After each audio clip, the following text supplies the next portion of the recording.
Hi friends, welcome to Tunku kitchens and vlogs. ఈరోజు మన కిచెన్లో మిక్చర్ రెసిపీని మీతో షేర్ చేసుకోవాలనుకుంటున్నాను. మనకు బయట కొనే పని లేకుండా ఇంట్లోనే చాలా టేస్టీగా కమ్మగా ఇంట్లోనే ఈజీగా ప్రిపేర్ చేసుకోవచ్చు. చిన్నపిల్లల నుండి పెద్దవాళ్ళ వరకు ఇష్టపడే ఈ రెసిపీని చాలా ఫ్రెష్గా ఇంట్లోనే చేసుకోవచ్చండి. తప్పకుండా మీరు కూడా ఈ వీడియో చూసిన తర్వాత మీరు కూడా ట్రై చేయండి. స్పెషల్గా రోజు చేయలేని వారికి ఇలా చేసి పెట్టుకుంటే ఒక 3-4 వీక్స్ వరకు మనకి డోకా ఉండదు. మన ఛానల్ని ఫస్ట్ టైం చూసే వాళ్ళు ఎవరైనా ఉంటే తప్పకుండా లైక్ చేయండి, అట్లనే సబ్స్క్రైబ్ చేసుకోండి. ఇంకా లేట్ చేయకుండా ప్రాసెస్లోకి వెళ్ళిపోదాం. ముందుగా ఒక మిక్సింగ్ బౌల్ తీసుకొని ఒక 2 కప్పుల వరకు బియ్యం పిండిని తీసుకోవాలి.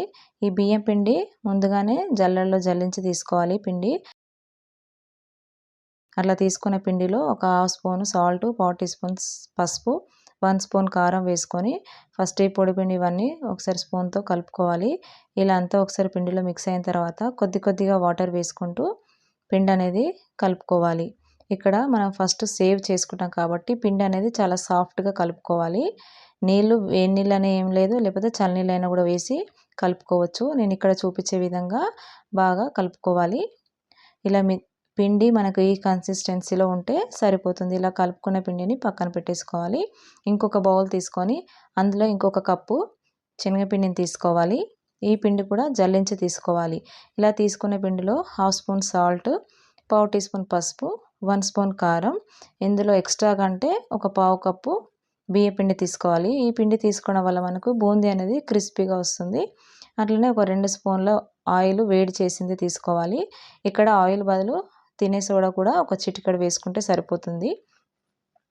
ఇలా వేసుకున్నదంతా ఒకసారి కలుపుకొని ఇక్కడ కూడా కొద్దిగా వాటర్ వేసుకుంటూ ఇక్కడ చూపించినట్టు ఇలా సాఫ్ట్గా కలుపుకోవాలి పిండి.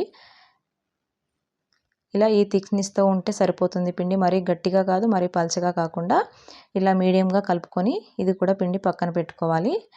ఇప్పుడు మనం మురుకులు వేసేది ఉంటుంది కదా మిషను, దీనికంతా ఒకసారి ఆయిల్ రాసి పెట్టుకోవాలి. ఈ మిషన్కి ముందుగానే ఆయిల్ రాసుకున్న తర్వాత మనం ఇప్పుడు సన్న సేవ్ చేసుకుంటాం కాబట్టి ఇలా సన్నగా సేవ్ చేసుకునే బిల్ల ఉంటుంది కదా, అందులో పెట్టుకొని రెడీగా పెట్టుకోవాలి.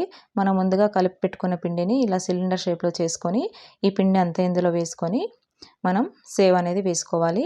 మనం ఈ ప్రాసెస్ అయ్యేటప్పుడే మనం స్టవ్ పైన కడాయి పెట్టుకొని ఆయిల్ వేసుకొని వేడి చేసుకోవాలి. బాగా హీట్ అయిన ఆయిల్లో ఈ సేవ్ అనేది వేసుకోవాలి. వేయగానే వెంటనే కలపకుండా ఒక 10 నిమిషాలు అలా వదిలేస్తే అదంతలా అదే పైకి వచ్చేస్తుంది కదా, అప్పుడు మనం ఉల్టా వేసుకొని రెండో వైపు కూడా కాల్చుకోవాలి. ఇలా అంతా మంచి కలర్ వచ్చేంత వరకు ఫ్రై చేసుకోవాలి సేవ్. ఇలా ఫ్రై అయిన తర్వాత ఒక ప్లేట్లోకి వేసుకోవాలి. ఇలా డైరెక్ట్గా ఆయిల్లో వేయలేని వాళ్ళు ఉంటే ప్లేట్ పైన వేసుకొని కూడా అలా కూడా వేసుకోవచ్చు సేవ్ అనేది. ఇట్లానే మిగతా పిండి అంతా కూడా సేవ్ అనేది వేసి పెట్టుకోవాలి. మనం సేవ్ వేసేటప్పుడు ఆయిల్ హీట్గా ఉండాలి. చూసారు కదా, నేను ఇక్కడ తీసుకున్న పిండికి నాకు 8 బిళ్ళలు వచ్చాయి ఈ సేవ్ అనేది. ఇలా చేసి పెట్టుకొని పక్కన పెట్టుకోవాలి. ఇప్పుడు నెక్స్ట్ బూందీ వేసుకుందాం. మనం బూందీ జాలి గంటె అంటారు కదా, ఆ గంటెతోని మనం బూందీ అనేది వేసుకోవాలి. ఒక గంటె పిండిని తీసుకొని దాని మీద వేసుకొని ఇలా ట్యాప్ చేస్తూ ఉంటే బూందీ అనేది ఆయిల్లో పడిపోతుంది. మనకు బూందీ ఒకసారి వేసిన తర్వాత ఆ గంట ఏదైతుందో దాన్ని ఒకసారి తూడ్చి మళ్ళీ వేసుకోవాలి. ఇలా మంచి కలర్ వచ్చిన తర్వాత బూందీ తీసుకోవాలి. ఇలా చేస్తే బూందీ మంచి పూసగా రౌండ్గా వస్తుంది. మీరు ఇదే టిప్స్ యూస్ చేస్తూ బూందీని మొత్తం ఫ్రై చేసి తీసుకోండి. మంచిగా రౌండ్గా క్రిస్పీగా వస్తుంది. మనం బూందీ వేసేటప్పుడు ఆయిల్ ఎప్పుడు చాలా హీట్గానే ఉండాలి. ఆయిల్ అనేది కొంచెం చల్లారినట్టయితే బూందీ షేప్ అనేది కరెక్ట్గా రాదు మనకి. ఇదే విధంగా ఆయిల్లో అంత బూందీ అంతా చేసి తీసుకోవాలి.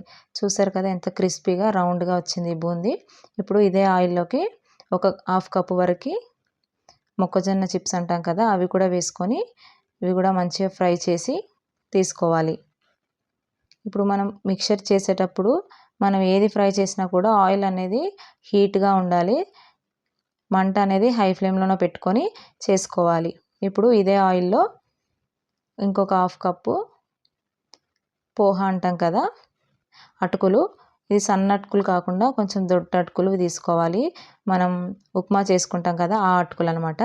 అది కూడా ఒక 1/2 కప్పు వరకు వేసుకొని ఇలా మంచిగా ఫ్రై చేసి తీసుకోవాలి. ఇప్పుడు అదే ఆయిల్లోకి ఒక 1/2 కప్పు వరకు పుట్నాలు కూడా మంచిగా ఫ్రై చేసి తీసుకోవాలి.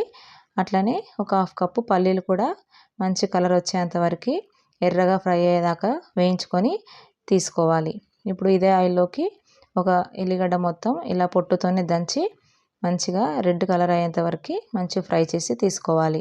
అట్లనే ఒక గుప్పెడు కరివేపాకు కూడా మంచిగా కడిగి వాటర్ పోయిన తర్వాత ఇలా ఫ్రై చేసి తీసుకోవాలి. ఇలా అన్నీ ఫ్రై చేసుకొని ఒక బౌల్లో వేసుకున్నాం కదా. ఇప్పుడు మిక్చర్ అంతా కూడా కలుపుకుందాం. ఒక మిక్సింగ్ బౌల్ తీసుకోవాలి. అందులో మనం ముందుగా చేసి పెట్టుకున్న ఈ సేవ్ అనేది ఇలా క్రష్ చేసి వేసుకోవాలి. మనం కలిపేటప్పుడు కూడా విరిగిపోతుంది, కాకపోతే మనం పెద్దగా ఉన్నాయి కాబట్టి ముందుగానే ఒకసారి క్రష్ చేసి వేసుకోవాలి. మనం కలపడానికి ఈజీగా ఉంటుంది. ఈ విధంగా అంతా ఈ మిక్చర్ అంతా కూడా ఇలా క్రష్ చేసి వేసుకోవాలి. ఇప్పుడు ఇందులోకే మనం ముందుగా చేసుకున్నాం కదా ఆ బూందీ కూడా ఇందులోనే వేసుకోవాలి. అట్లనే మిగతా పల్లీలు, అటుకులు ఇవన్నీ ఉన్నాయి కదా, ఇవి కూడా ఇందులోనే వేసుకొని ఇప్పుడు ఇందులో 1 స్పూన్ కారం, 1 స్పూన్ సాల్ట్ వేసుకొని మిక్స్ చేసుకోవాలి. ఇలా కలుపుకున్న తర్వాత ఒకవేళ మీకు కారం ఉప్పు ఏమైనా తక్కువ అనిపిస్తే ఒకసారి టేస్ట్ చేసి ఈ స్టేజ్లో ఇంకొంచెం కారం ఉప్పు అనేది యాడ్ చేసుకోవచ్చు. ఇలా అంతా వేసుకొని ఒకసారి ఇలా ట్యాప్ చేయండి. అప్పుడే మనకు మిక్చర్ అంతా కూడా బాగా కలిసిపోతుంది. ఇలా అంతా ఒకసారి కలుపుకొని సర్వ్ చేసుకోవడమే. చూసారు కదా ఫ్రెండ్స్, ఎంతో టేస్టీ నోరూరించే ఈ మిక్చర్ రెసిపీని మీరు కూడా తప్పకుండా ట్రై చేయండి. మీరు కూడా ఒక మంచి స్నాక్ రెసిపీని చేసుకోవాలనుకుంటే ఈ మిక్చర్ని ట్రై చేయండి. ఇంకా మరిన్ని వీడియోస్ కోసం, మంచి రెసిపీస్ కోసం మన ఛానల్ని తప్పకుండా సబ్స్క్రైబ్ చేయండి. అట్లనే ఈ వీడియో నచ్చినట్లయితే please like, share, subscribe my channel.